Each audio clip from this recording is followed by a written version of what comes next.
Hey everybody, as the year is wrapping up, I'm getting a lot of questions about what you're supposed to do with your Canvas content as the year comes to an end.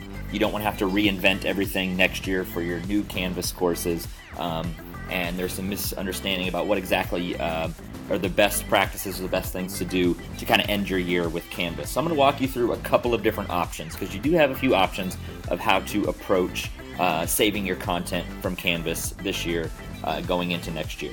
The first thing I want to point out is we were a little bit wrong with after last year being our first year with Canvas, what was going to happen with your previous courses that you had been using. Our understanding was that they were going to be deleted, basically, that because they were connected to PowerSchool, and PowerSchool's courses were going to be wrapping up at the end of the year, that all of the Canvas content would be gone and you wouldn't be able to get to it, so we had to have a way to save it.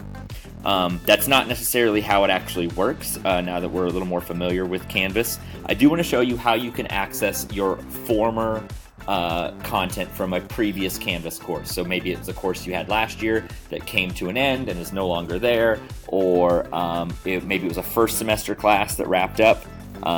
I'm going to show you how to get to your past enrollments first, and you can still access that content. So I'm looking at my dashboard, which if you use Canvas, you're pretty familiar with. Here's all your different courses on your dashboard. Over here on the navigation bar to the left, you'll see courses right below dashboard. If you click on courses and then click on all courses, you're going to get a list of all of your courses. The ones at the top are going to be sort of the ones that are currently active.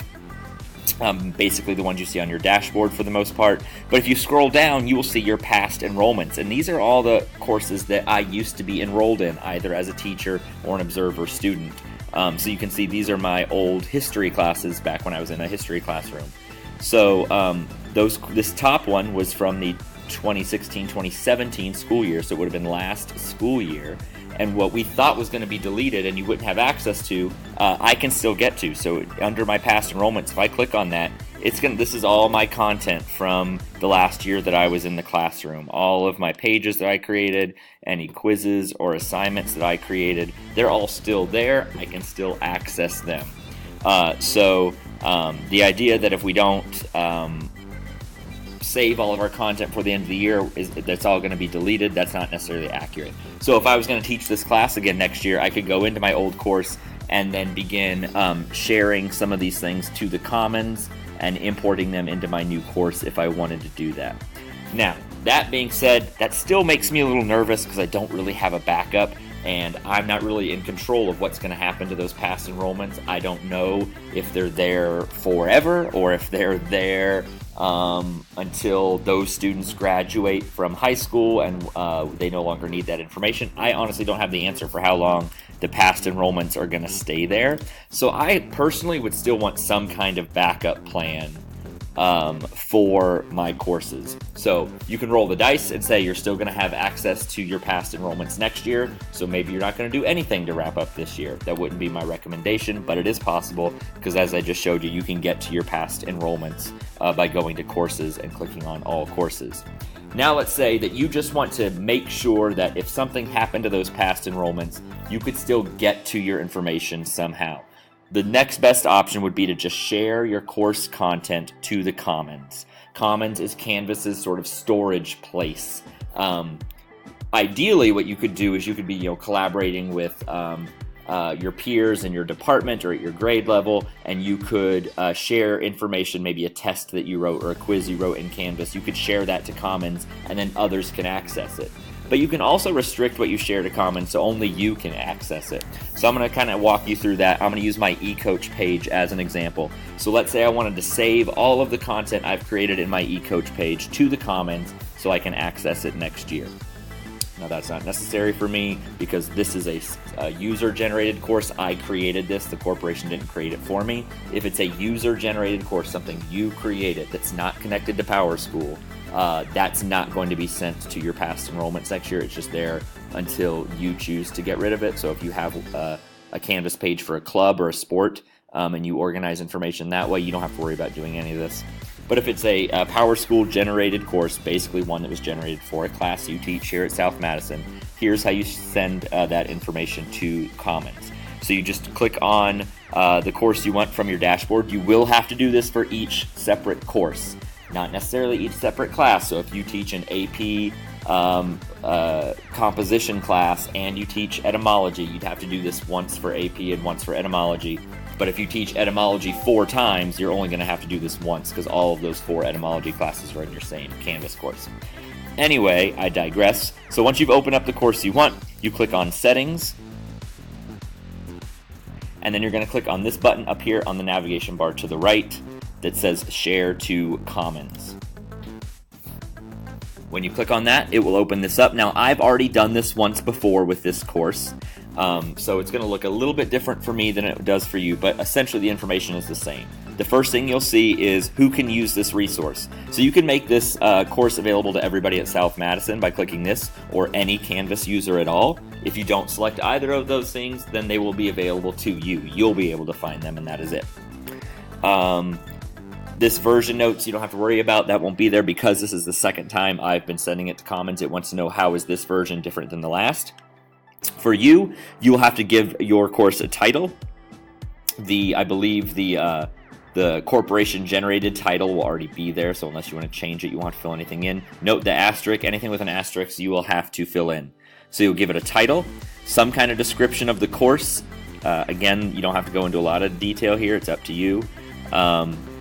You have to give it an image, which I think is tedious, but it does need an image. I always just click on the image button, type something in here to Flickr, hit search, and whatever comes up, I just pick one of those. It really doesn't matter what your image is. It just shows up like this in the Commons, so I just picked this little school crossing sign, but that's up to you. But it does need an image. You can tell at what grade level this is for, but notice there's not an asterisk there, so you don't have to. Notice I didn't bother doing that. And then mine says update. You're probably just says share to Commons or something like that. But again, because it's the second time I've done this, you would hit that. And then it's just going to send your entire course, all the information, to Commons, which you will be able to access next year if you wanted to. To get to Commons, you just go over here to this navigation bar on the left. You're going to click on the Commons button. And this is what Commons looks like. So next year, if you've shared some information out there, and you want to find your course, I'm just going to click on Courses, and then you'll notice these are not me. These are things that other people have shared to Commons and have allowed other people to view, so I could see their information. I'm just going to see what's out there and use my last name and see if anything's out there. Right, so here is an 8th grade U.S. History course that I shared back in May of 2017. So I can get to my old course that way. So it's there. So if something were to happen to your old course in your past enrollments, it's at least still in Commons. It takes 2 minutes to do that. So I would recommend that you at least share your course content to the Commons just in case something were to happen to it and you couldn't find it for next year. The third and most maybe extreme, but still I think a legitimate option for you to do to make sure your information is backed up is to just create your own Canvas course. And again, remember, the user-generated courses, the one that you make on your own, do not get deleted. You're the only one that controls those. So I would just create my own and import all my old data into my new course that I'll have control over. You can kind of consider that a Sandbox course. So if you want to just create a Sandbox course that you could work on and create things in that will be there for you when you're ready to use them, that's possible. So maybe you want to start working on stuff over the summer and South Madison hasn't created your new courses yet for next year. You could be creating stuff in the Sandbox course and then just import it into your new course once those are created. Excuse the bell. So to create a new course, when you're looking at your dashboard, just over here where it says start a new course, click on that. I would just call it Sandbox, U.S. History, or whatever class you teach. Again, you're going to need to do this for each of your preps, each class that you're teaching. If you're a secondary teacher, you can give it if the name becomes long, it asks for a short name, and then you just hit create course. And it will create this blank course for you. So if I go back to my dashboard, you'll see I now have this Sandbox course right there. And from here, we can import all of our content from either Commons or from a previous course that we have. So let's say you want to save all of your information into a Sandbox from this year before you leave at the end of this year. All you have to do, and I'm in my Sandbox course, scroll down to Settings, and over here you see where it says Import Course Content. If you click on that, it takes us to this screen. What content type? I'm going to select, I want to copy a Canvas course. So you can basically copy all the information from an existing course into this Sandbox course that you're going to have complete control over, that's always going to be on your dashboard even after this school year ends. So I'm going to search for my old history course by just searching my last name, because South Madison always puts our last names in our course titles. So here's this last history class that I taught before leaving the classroom. So if I click on that, I'm copying from a Canvas course. This is the course I want. And I'm just going to say I want all of the content.